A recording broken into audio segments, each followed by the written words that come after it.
Will you join me in a word of prayer this morning?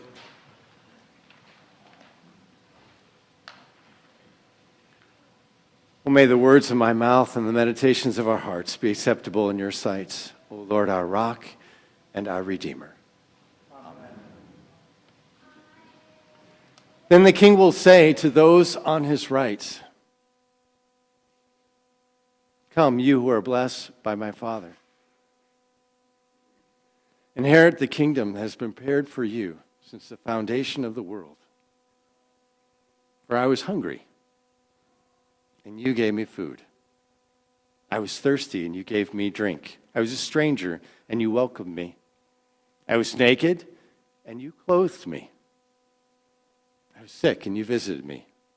I was in prison, and you came to me."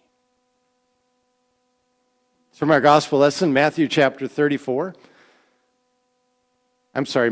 25, verses 34 to 36. That gospel lesson, beginning there at Matthew 25, verse 34, through verse 40, is going to be the text message for our sermon for today. In that message, we hear something we don't expect. You don't expect a king to be hungry or to be thirsty. Kings have a tendency to take care of those sorts of things for them. You don't expect a king to be a stranger.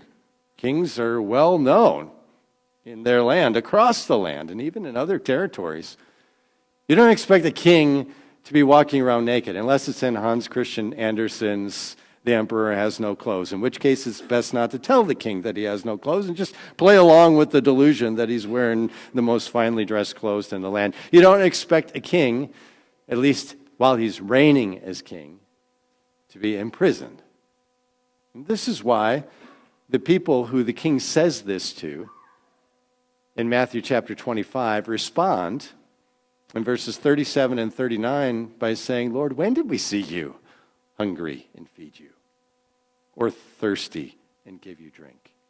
When did we see you a stranger and welcome you, or naked and clothe you? When did we see you sick and in prison and visit you?"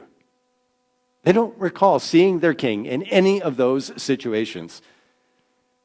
And yet the king replies to them, Matthew chapter 25, verse 40, by saying, "Truly I say to you, whatever you did for the least of these my brothers, you did so to me."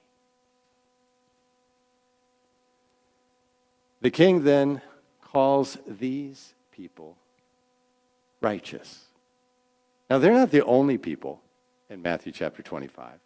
There are others. There are others whose sense of justice is warped, whose empathy is calcified, whose relationship with their Lord is such that when they don't see their king visibly present, they just do whatever seems right in their own eyes. That's the case not just in Matthew 25, that's the case throughout history too. It's the case in the Old Testament.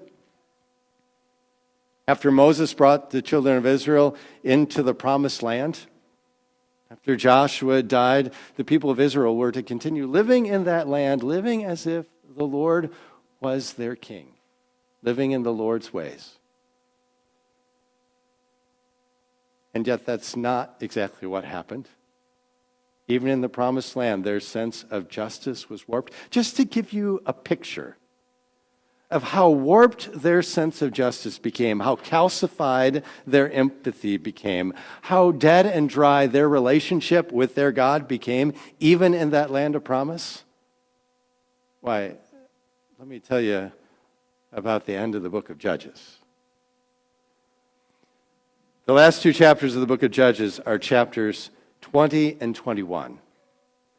By chapter 20 of the book of Judges, in the land of promise, there is civil war between the tribes of Israel. They're fighting against each other. Well, really, ganging up on each other. It's 11 of the tribes of Israel fighting against one tribe, Benjamin.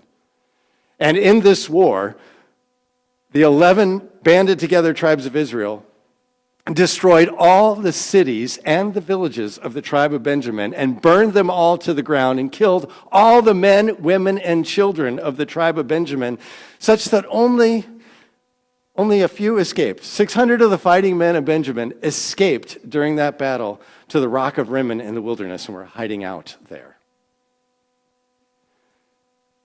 As Israel gathered together in order to declare this war against one of their tribes, the tribe of Benjamin, they did so in a time of worship. They gathered together to worship the Lord their God and offer sacrifices and seek his direction. And they made an oath as they did so. Made an oath to the Lord saying that no one in Israel would ever give one of their daughters to a man of Benjamin in marriage. And now they've gone out and carried out this war against the land of Benjamin. And in chapter 21, the beginning of the chapter, the war's over. And the people of Israel are now regretting what they had done. Well, they're not regretting that they killed all the men, women, and children of Benjamin, or that they destroyed all the cities, but they're regretting that now the tribes of Israel are down by one. There's only 11 tribes instead of 12 tribes. And so they're gathered together again at a time of worship, and they're offering sacrifices to God and thanksgiving for their victory. And during this, they're praying to God for somehow to restore the people of Benjamin. And then they realize there were some men that escaped during the battle and went to the rock of Rimmon. Oh, but they're disheartened again, because then they remember that they had taken this oath before the Lord that they would never give their daughters to a man of Benjamin to marry. But they remembered another oath they took before the Lord. When they had first gathered together and banded as the 11 tribes against the tribe of Benjamin, they had said in an oath that any of the cities of Israel that do not come out and join this campaign against Benjamin will be destroyed. And so they thought, here's our idea. Jabesh Gilead, the city in Israel, did not send any men to help us in our campaign against Benjamin. So they mustered 1,200 troops to march now against the city of Jabesh Gilead. Destroyed the city, burned it with fire. They killed all the men and the women and the male children, and they captured all the young girls and took them to the rock of Rimmon and gave them to the men of Benjamin. How warped is this sense of justice? You know as well as I do, you can't just replace loved ones who have been killed by giving them some other people to replace their women and children.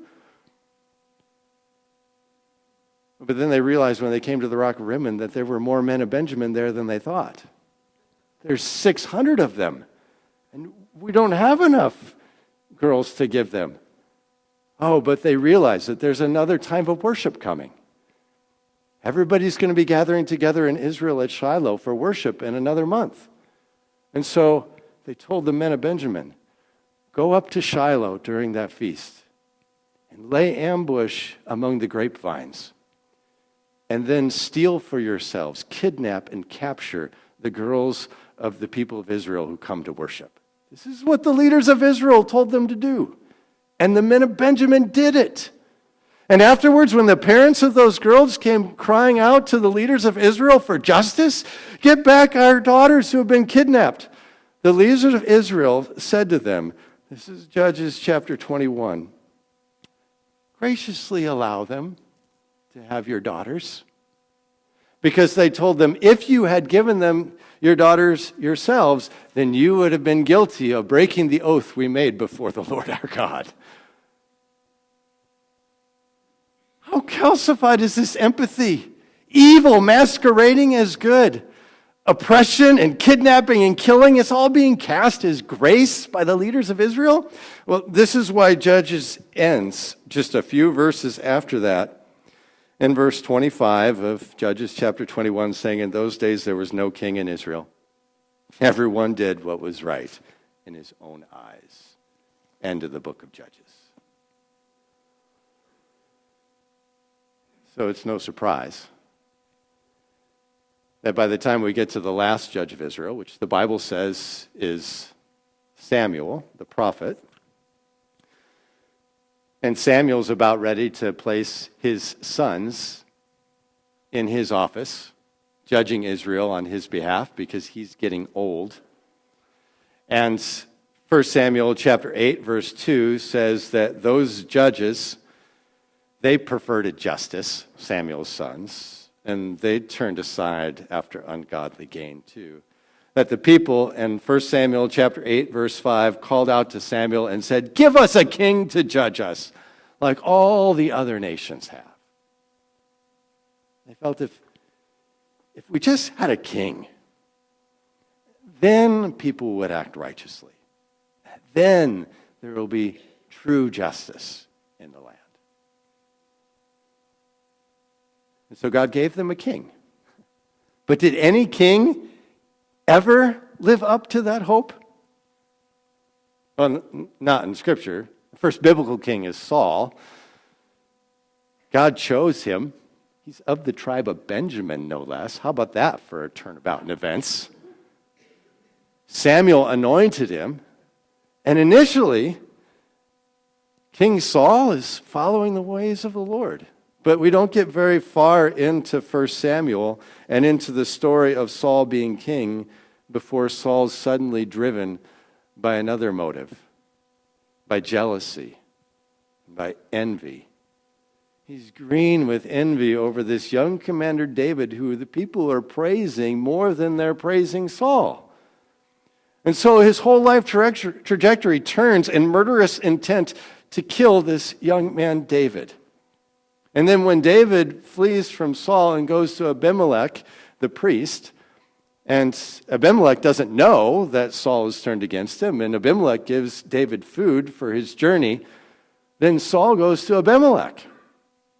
And Saul threatens Abimelech, not only threatens him, but has Doeg the Edomite kill Abimelech the priest. And not only Abimelech the priest, but Saul the king has Doeg kill Abimelech and 85 other priests, and to go to the city that Abimelech is from, Nob, and to destroy the city, and to burn it, and to kill all the men, the women, and the children who live in the city. And here we are, only a few chapters after the end of the book of Judges, and in the story of Scriptures, we're right back where we were at the end of Judges, with the same kinds of atrocities taking place again, but now at the hand of the king, being ordered by the king. What could fix this? Well, maybe a new king. Maybe a king that would come along that would be a king after the Lord's own heart, which is what the Lord says about David in the Scriptures. And so the kingdom is taken away from Saul, and it's given to King David a little bit later in the book of 1 Samuel. And David's considered to be the greatest of all the kings of Israel. In fact, even in history, David's legacy continues to reverberate as one of the greatest kings of all time. And we might think so unless we were Paltiel. Paltiel is the husband of Michal, Saul's daughter, whom David takes as his own wife when he became king in Hebron, and Paltiel is following her, crying all the way to the border of Judah. David takes her for himself and adds her to his growing group of wives because she had happened to have been his first wife back in the days when Saul gave him to her, but he hasn't been with her in years, and now she has another husband, but he takes her anyway because she belongs to him. Or maybe if you're Uriah, and you're one of David's mighty men who has been with him since he was on the run from Saul and has defended him in every battle. But now David has decided he wants to take your wife. And so Uriah is sabotaged in battle so that David could have his wife too. What a warped sense of justice. Is there any king who can live up to the hopes of justice? I'm sorry that I've been filling this whole sermon with all these Old Testament stories of violence and injustice. You know, I've even wondered myself, why are these stories even in the Scriptures? Why does God leave them there for us to read? Wouldn't it be better if the Scriptures were just full of stories of God's grace?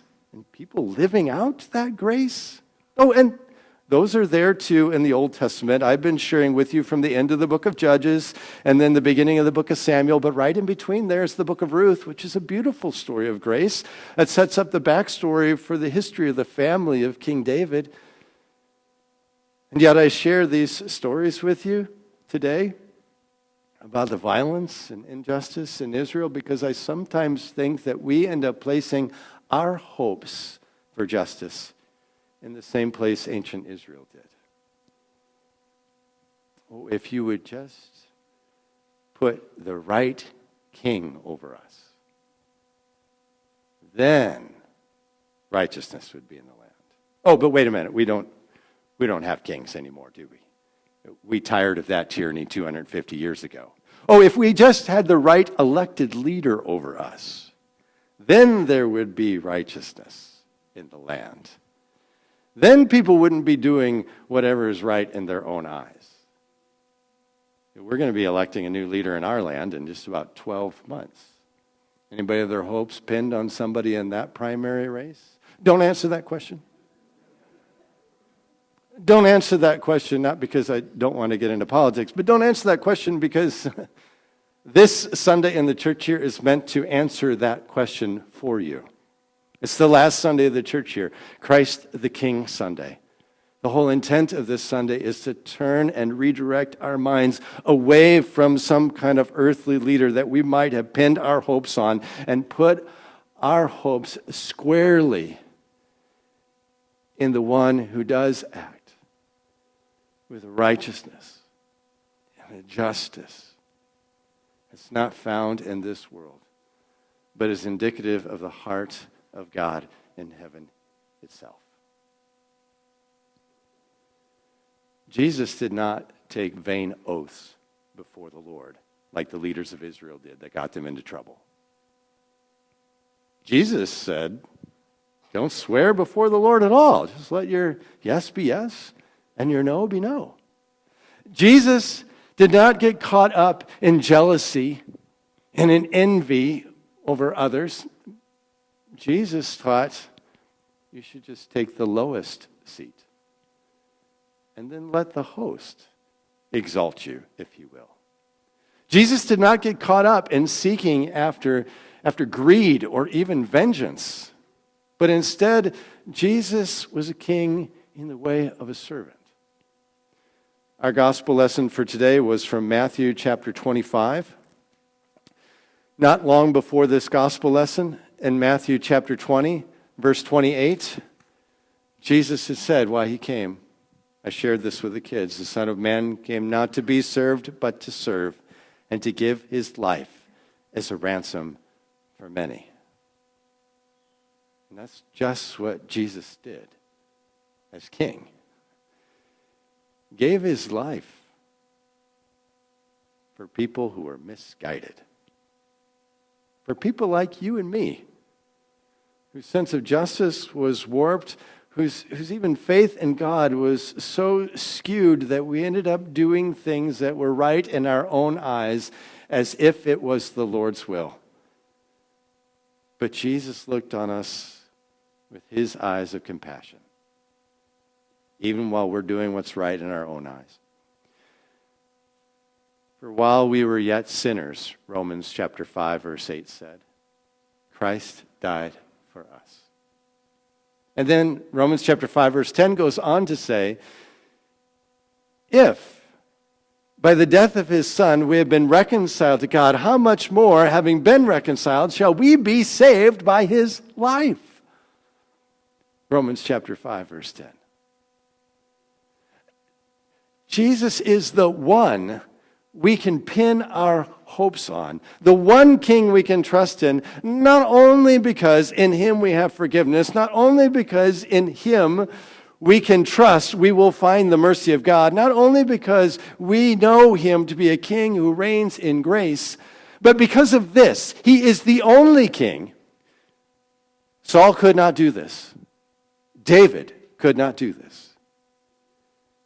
He is the only king who can give us of his loving and gracious Spirit. And he does. Gives it to all who trust in him. Isaiah foretold the coming of this king, this Messiah, who would be in David's lineage, a descendant of David. Isaiah chapter 11, verse 2, and said this Messiah, when he comes, would have the Spirit of God, the Spirit of wisdom and understanding, the Spirit of counsel and might, the Spirit of knowledge and the fear of the Lord. Jesus came as the Messiah with that sevenfold Spirit and gives that sevenfold Spirit to everyone who is baptized and believes in him. Romans chapter 8, verse 9 says, "You are not of the flesh, but of the Spirit." We have that sevenfold Spirit of God living in us. At the other end of Scriptures, Revelation chapter 5, verse 9, describes Jesus as a king, and it pictures him as a lamb, and his crown is horns, 7 horns. And on each horn is an eye, 7 eyes. Revelation chapter 5, verse 9 says those 7 eyes are the sevenfold Spirit of God. That's the sevenfold Spirit of God that's been given to us. So that we no longer live by doing what's right in our own eyes, but when the sevenfold Spirit of God is given by us, we've been given the eyes of Christ. Eyes of compassion. Eyes of empathy. Eyes that live now with a new kind of justice.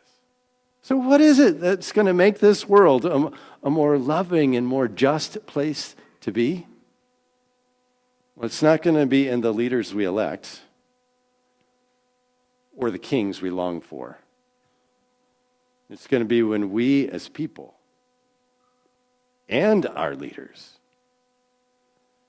bow before another king, the King of Kings, and in so doing receive his Spirit to live a new kind of life with new kind of eyes.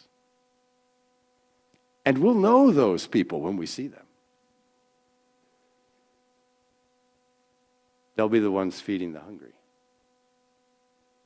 and giving drink to the thirsty and welcoming the strangers and clothing the naked, caring for the sick and visiting those in prison. Those are the righteous. In Jesus' name, amen.